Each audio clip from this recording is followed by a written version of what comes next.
Kathy White, Certified Professional Ergonomist, and I'm here today to talk to you about mobile device ergonomics. Past videos have talked a lot about laptops and a little bit about tablets and how to set them up ergonomically in your home computer workstation. But chances are you're also using some kind of smartphone or cell phone outside of your day-to-day 9-to-5 work at home. And chances are when you're using it, you're probably on your couch and you're probably doing something like this, slumped over with a rounded back, neck bent forward, kind of like a vulture, staring at your screen, doing a lot of movement with your fingers. Conversely, you might be kind of laid back, maybe you've got your legs crossed, and the same kind of situation with some awkward postures. What I'd like to talk to you about today is how you can set yourself up for some ergonomic success when you are using your smartphone. Understandably, the smartphone is something you might be interested in using, and you're probably, as I mentioned, going to be in some kind of relaxed environment like a couch. But let's talk about how you can set up that couch to support yourself, and we're going to work from the ground up like we did with our computer workstation. So again, starting with feet flat on the floor, trying to avoid crossing your legs if at all possible so that you don't have strain on your back. And then also making sure that your low back is supported. And this is where you can take advantage of pillows to give yourself some support if your couch doesn't give you a lot of that, or the chair that you're sitting on. So now I have myself in a better posture. Working on up, I want to keep my elbows close to my body when I am using this device.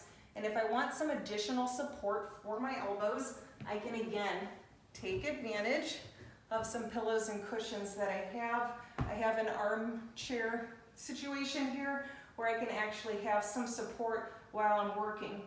And as I continue to move on up, I'm trying to get my head and neck in as neutral of a posture as possible. And that's where having some of this elbow support can help quite a bit when you try to get your screen at a good viewing distance and at least somewhat close to your seated eye height.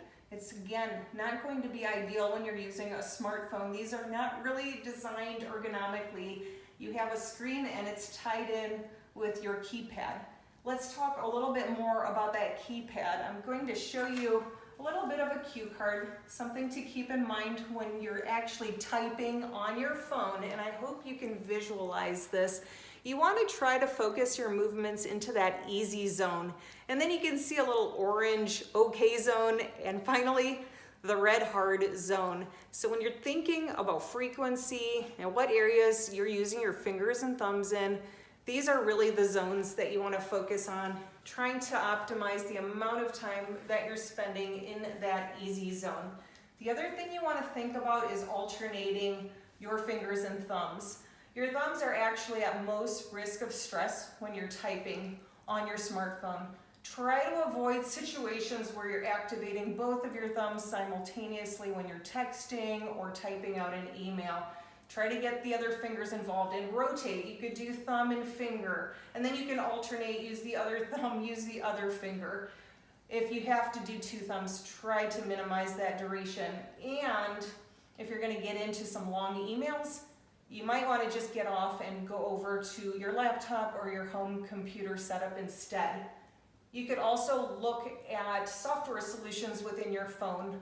There's lots of voice recognition, dictation type of softwares that are available, or features where you can automatically populate certain words, or words start to show up when you type in some letters and you can just click yes, I want the rest of that word there, and that way you can save yourself some clicks when you're using the phone as well. I know I'm talking quite a lot about texting and email, but you might actually use your phone as a real phone and you're in a situation where you're holding it up to your ear. Again, you want to minimize how much time you actually spend using your phone in this manner. If you are in that situation, having something like a pop socket can be helpful, a gripper type of tool, so at least you can rest a little bit from having to grip using your whole arm with the device and resting it between your fingers. But ideally, after a few minutes of this, you try to get away from this activity. One option is to use the speaker feature on your phone. Another option would be to plug in a pair of headsets. And finally, Rest breaks are very important. We've talked about this with laptops. I get the question a lot in terms of how often should I break away. A lot of it's going to depend on your frequency of use, but certainly I would encourage you, if you realize that you're getting in a space that you want to spend a lot of time scrolling a topic, doing some excessive email or texting, get away, get onto a regular computer. Maybe you need to make it a phone call with somebody instead of communicating via text. I have done that recently myself, so there's definitely some options from that perspective, and definitely you want to give those hands a little bit of a break. Some stretching activities you can find online as well for your fingers and your thumbs to avoid any overuse situations as well. I hope you found this information useful. It's pretty easy to set yourself up well with your smartphone. The key is to make sure that you're very aware of what you're doing and knowing when to segue off of the phone and move to a different type of technology solution for what you're trying to achieve. Thanks for taking the time to watch.